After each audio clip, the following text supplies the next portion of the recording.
ನಮಸ್ತೆ. ಶ್ರೀ ಪರಂಜ್ಯೋತಿ ಕಲ್ಕಿಯವರ ಪವಾಡವನ್ನು ಕೇಳೋಣ.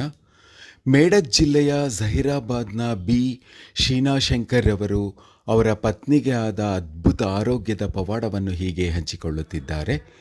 ನನ್ನ ಪತ್ನಿಗೆ ಮೂತ್ರಪಿಂಡದ ಸಮಸ್ಯೆ ಕಾಣಿಸಿಕೊಂಡ ಕಾರಣ ಅವಳನ್ನು ಯಶೋಧ ಆಸ್ಪತ್ರೆಯಲ್ಲಿ 8 ದಿನಗಳು ಮತ್ತು ಆನಂತರ ಆದಿತ್ಯ ಆಸ್ಪತ್ರೆಯಲ್ಲಿ 12 ದಿನಗಳ ಕಾಲ ದಾಖಲು ಮಾಡಲಾಗಿತ್ತು.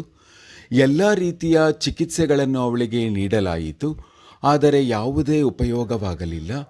ಆಗ ನಾನು ನನ್ನ ಸ್ಥಿತಿಯನ್ನು ಒಬ್ಬ ಭಕ್ತೆಯೊಂದಿಗೆ ಹಂಚಿಕೊಂಡಾಗ ಅವರು ಪ್ರಾರ್ಥನೆ ಮಾಡುವ ವಿಧಾನವನ್ನು ಬಹಳ ಸರಳವಾಗಿ ಸ್ಪಷ್ಟವಾದ ಪದಗಳಲ್ಲಿ ವಿವರಿಸಿದರು. ನಾನು ಆಕೆಯ ಸೂಚನೆಯಂತೆ ಶ್ರೀಮೂರ್ತಿಯ ಮುಂದೆ ಶ್ರದ್ಧೆಯಿಂದ ಪ್ರಾರ್ಥನೆ ಮಾಡಿದೆ.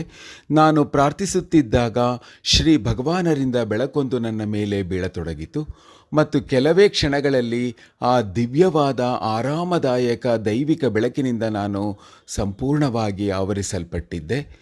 ಆಗ ನನ್ನ ಹೃದಯದಲ್ಲಿ ಶ್ರೀ ಪರಂಜ್ಯೋತಿ ಭಗವತಿ ಭಗವಾನರು ನನ್ನ ಪ್ರಾರ್ಥನೆಯನ್ನು ಕೇಳಿದ್ದಾರೆ ಮತ್ತು ಅತ್ಯುತ್ತಮ ಫಲಿತಾಂಶವನ್ನು ಖಂಡಿತವಾಗಿ ನನಗೆ ನೀಡುತ್ತಾರೆ ಎಂಬ ವಿಶ್ವಾಸ ನನಗೆ ಉಂಟಾಯಿತು.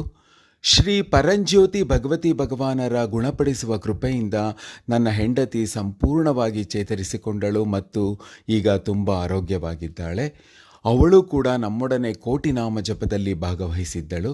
ಸಂಪೂರ್ಣ ಆರೋಗ್ಯಪ್ರದಾತರಾದ ನಮ್ಮ ಶ್ರೀ ಪರಂಜ್ಯೋತಿ ಭಗವತಿ ಭಗವಾನರಿಗೆ ನಾವು ಸದಾ ಕೃತಜ್ಞರಾಗಿದ್ದೇವೆ.